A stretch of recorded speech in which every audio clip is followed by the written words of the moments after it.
સુરત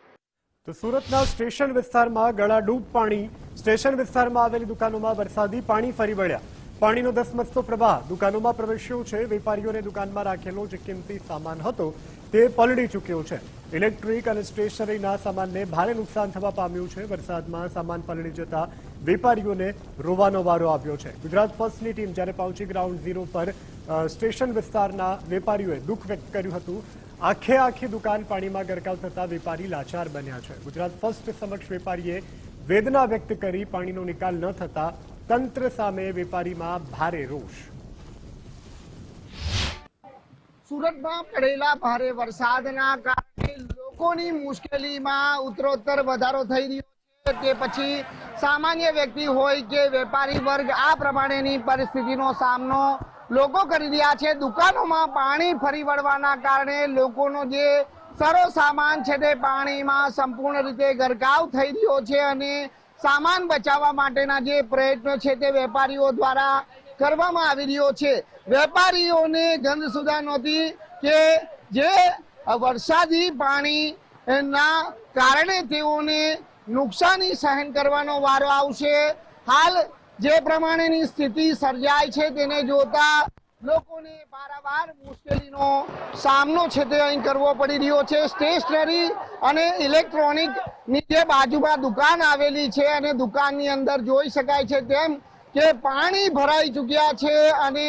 લાખો કરોડોના નુકસાન સહન કરવાનો વારો હવે વેપારીઓએ આવ્યો છે પાણીનો જે ધોધ છે એ પાણીનો પ્રવાહ છે એ દુકાનમાં પ્રવેશી રહ્યો છે અને તેના પગલે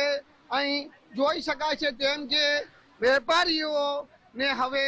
નુકસાન સહન કરવાનો પણ વારો આવ્યો છે એટલે વેપારીઓને પોતાનો સામાન ખસેડવાનો પણ સમય છે તે નથી મળ્યો આપનું નામ મારું નામ સંકેત વિરડિયા છે આ આપણો ફ્રેન્ડ છે અને એમની શોપ અત્યારે પાણીમાં ગરકાવ થઈ ગઈ છે તો સરકાર કરે છે શું જ્યારે ટેક્સનો વારો આવે ત્યારે એમ કહે છે કે અમે આ કામ કરશું તો કરે છે શું આપણે ખાલી જવાબ માંગીએ છીએ અહીંયા સવારથી વરસાદ પડે છે તો કોઈ એસએમસી કર્મચારી હાજર નથી તો એ કરે છે શું આપણે સવાલ જ પૂછીએ છીએ જવાબ આપણને મળતો જ નથી દર વખતે તમારે કોઈ ટેક્સના કોઈ હપ્તા કે તમારે દંડ લેવાનો હોય તો તમે તરત આવીને ઉભા રહી જાવ છો કે આ દંડ આપો તો અત્યારે આ નુકસાની થયું એનું કરશે શું નુકસાન કેટલો સામાન પાણીમાં ગયો છે મારા અંદાજિત કમસે કમ 10 થી 20 લાખ રૂપિયાનો આ મારા દોસ્તનો માલ ગરકાવ થઈ ગયો છે હવે આનું શું કરવાનું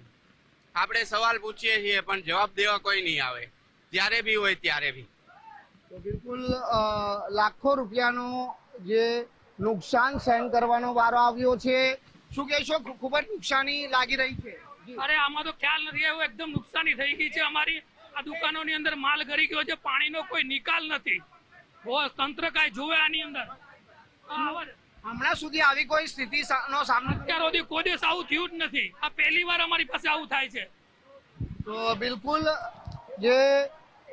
અંદાજ આંકી શકાય તેમ નથી કારણ કે ઇલેક્ટ્રોનિકનો સામાન છે સ્ટેશનરીનો સામાન છે અને હવે ઉપર બાકી રહેલી જે દુકાનો છે એ દુકાનોમાંથી પણ સામાન વગે કરવા માટેનો જે પ્રયત્ન છે તે હાલ લોકો દ્વારા કરવામાં આવી રહ્યો છે ત્યારે અહીં